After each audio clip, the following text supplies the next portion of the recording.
Winnie's here. Winnie is here. You're so shiny. You gonna sit with me? Okay. Winnie's gonna sit right here. Oh, and she's melting. Hi, kids. Welcome back to another pizza party. I'm Mrs. Pizza. This beautiful creature is Winnie. Okay. Thank you. Your breath is atrocious. I know. And Cheese is in the cheese spot. She is currently hearing ghosts or something. I don't know. She's really worried about the back of the house. So we're going to leave her to it. Her ghost hunting adventures with Cheese. I would watch the hell out of that TV show. A dog on ghost hunting adventures? Just like, you remember that show Wishbone where he would go on the adventures? I'm sorry. I'm losing my mind slowly on camera. We are here to do a recent reads. Why? Because if I wait too long, it's too many books and it's overwhelming. So I like to do this while it's a little bit whelming, you know, which is probably not how you're supposed to use that word, but I'm going to use it. What we're not going to talk about is my nails. Don't look at them. Why are you looking at them? I don't want to talk about it. We're here to talk about books. Be a good friend. Let's not talk about my nails. This is the one that I've been warning you about, where all of the main characters, for the most part, there are obviously exceptions, but I was in my reading unhinged women books without meaning to. It was just where my mood was taking me, and I'm not willing to currently confront what that says about me. All right, let's talk about some books. The first book we're going to talk about is Blob. This is a book that I picked up because they got me. The elevator pitch got me. This is about a 20-something-year-old woman who finds a blob behind a dumpster and somehow turns it into a boyfriend.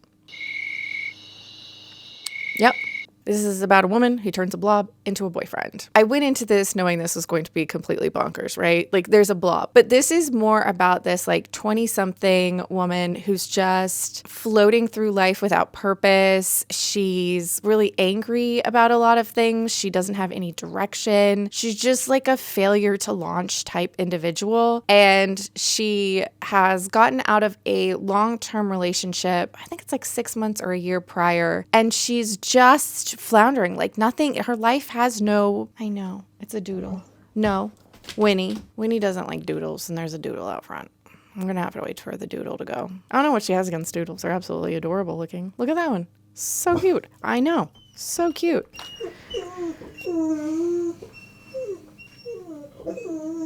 Seems a dramatic response to just having a fluffy dog walk by the house. So we have Vi, who in the opening of this story talks about finding a blob behind a dumpster, just a blob with a mouth. And because she's been drinking and she's feeling a little lonely and she's an odd bird, she takes the blob home and through sheer willpower turns it into kind of the perfect boyfriend, but not really. This is supposed to be about Vi coming to terms with who she is, growing as a person, really figuring out who she wants to be. Obviously using the metaphor of this blob of a boyfriend who she creates into a human who also wants his own autonomy as he becomes a person. But I found Vi kind of insufferable. She does a lot of really mean things to people throughout her life because there's a lot of flashing back to when she's a child and a teenager and in college when she's in this very pivotal romantic relationship in her life, but she's just kind of mean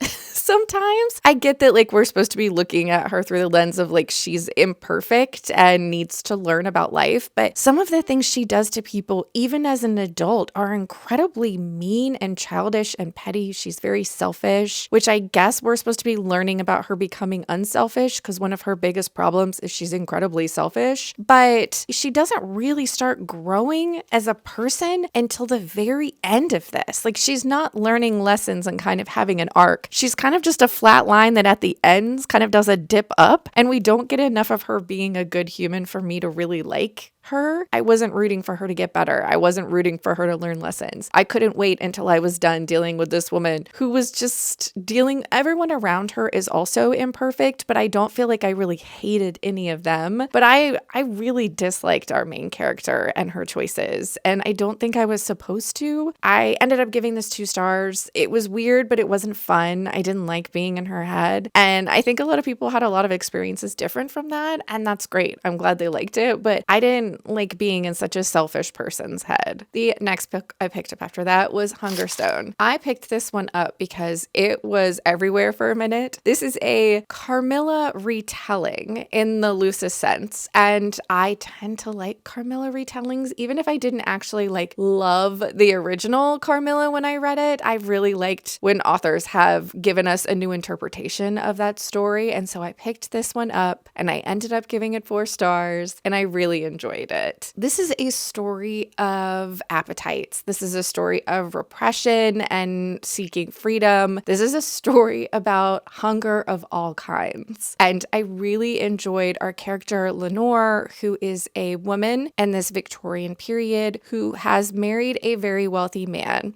but in a more traditional to the time type marriage where it wasn't necessarily a love match, although there is some affection there from Lenore to her husband, but this was a very purposeful match on Lenore's part. She and her husband are traveling to a great big estate that he's just recently purchased when there is a carriage accident in the road and they come upon Carmilla. Beautiful, dark-haired, mysterious Carmilla. She comes back with them to their estate to convalesce and recover from her injuries, and immediately strange things start happening, not only in the house, but in the surrounding areas. Carmilla is temptation, and she really is trying to break Lenore free of not only the constraints that society puts on Lenore, but the constraints that Lenore puts on herself. The slow unraveling of what's going on in this house. Carmilla just being this force that Lenore can't seem to resist. This was dark and morally gray in areas. You are just watching Lenore go down this path and wanting her to get vengeance, wanting her to break free, wanting her to whet her appetites.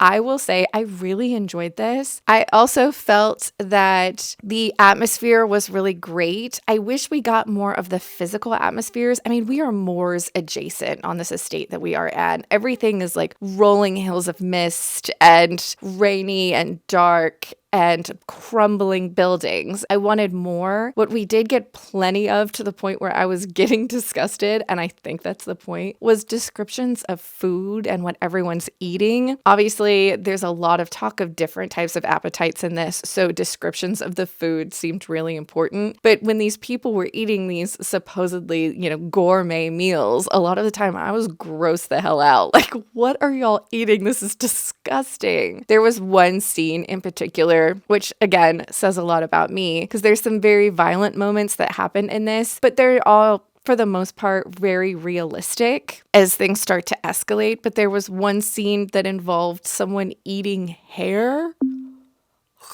Like, I had the hardest time with that one. I did it.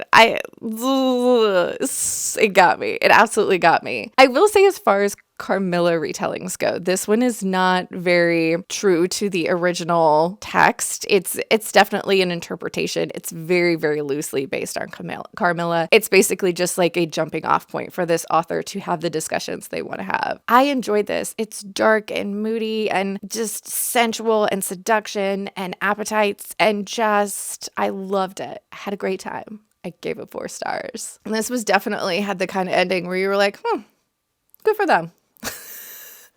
Good for her. Good for her. The next book I picked up after that, I was still feeling my Victorian moment. I decided to go with Victorian Psycho. I had started to see this, but didn't want to spoil myself in any way, shape, or form, so I mostly went into it blind. And this was wild. This was absolutely wild. Obviously, Victorian Psycho, you're going to think of American Psycho, which you should. I think that is by design. This is from a perspective similar to American Psycho that is not the most mentally stable or reliable narrators, is how I'll put it. This is the story of Winnie, and she is a governess, and she has just arrived at her newest charge's home to take care of the children there. This very fancy upper crust type family. You are always in Winnie's head, and her inner monologue is wild. It's dished out to you slowly, but I would describe this book as a snowball rolling downhill. But instead of getting bigger, it's just getting more insane as the book goes along. This is bloody. This is gross. This is very, like, some of these things you're reading, you're like, there is no way this is actually happening. Everyone is kind of a caricature of the time period, of the roles that everybody had in the household, the way that these upper crust people looked down at what they deemed as lower class people. Everyone is just ridiculous. The things that are happening are completely insane. This is such a fast book. It's bloody. It's funny. It's like disgusting. And the ending, you're left going, did any of that really happen? Like, Winnie, you wild creature. Is any of this real? There's not a complete detachment from reality, like a unicorn doesn't come flying in the door. It's just that things become so violent and so upended. You're just thinking to yourself, there's no way, Winnie. But like, could it be? But like, no. Come on, girl.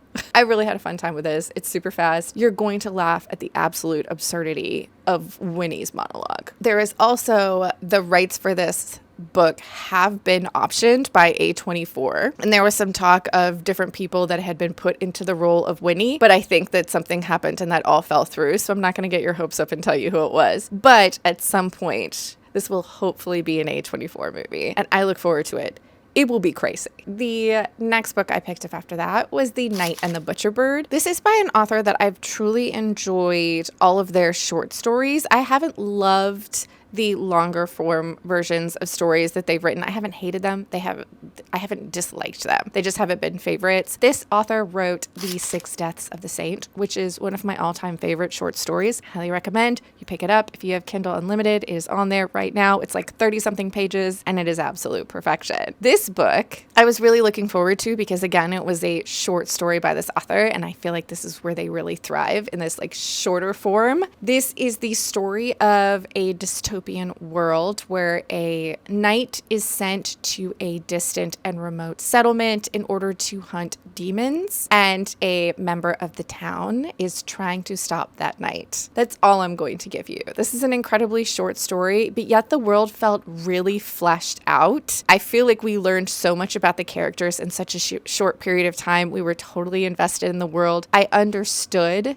the world, and I understood pretty quickly. You get the dynamic of these knights and kind of what the world is, what has happened previously, where we are now, what these demons / monsters are. I really enjoyed this. Again, super short, easy to pick up, and available on Kindle Unlimited. I think you should pick up every short story that this author puts out because they're always a fun, good time and very, very creative. The next book I picked up after that was A Harvest of Hearts, and I picked this one up because everyone kept saying this was Howl's Moving Castle coded and was touting this as a cozy fantasy. Now, sidebar, let's talk about this. Cozy fantasy, along with several other buzzwords / subgenres, they're the talk of the town at the moment, is how we'll put it. This label is getting thrown on almost every fantasy that comes out, and it doesn't really actually, not all fantasies that aren't epic fantasies are cozy fantasies. And I'm a little tired of everything being labeled cozy fantasy, even if it's not.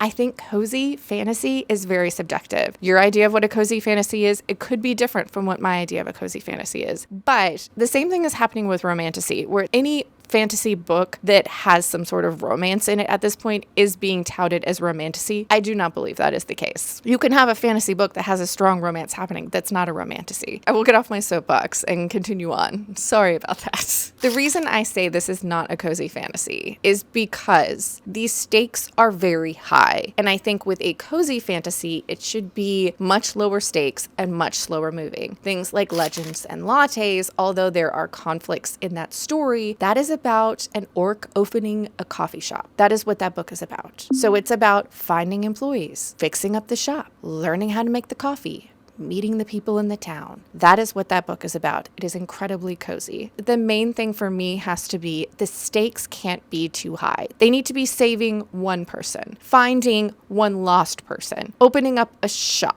The biggest I can get with that is like maybe saving a town, but that still feels a little too big for cozy. In this story, the stakes get a little too big for it to be technically considered a cozy, in my opinion. I feel like the beginning of this tried to feel a little cozy, and there are moments in this that felt a little more cozy, but the stakes in this are far too high. That being said, there are elements of this that were very sweet and lovely, and I think hint at more coziness. The Howl's Moving Castle reference in this, I find interesting because, again, I think that was like a jumping off point, but that kind of goes out the window at some point in a good way. I was happy when we deviated from some of that. It was the appetizer that then brought us into the meal that was this book. I should tell you what this book is about. This is the story of Foss, and she's the daughter of a butcher. She lives in a small town in a fantasy world where there are sorceresses, these absolutely breathtakingly otherworldly beautiful women who come to town and take pieces of people's hearts to use in their magic. Every once in a while, someone is snagged and they leave the town with the sorceresses, and when they come back,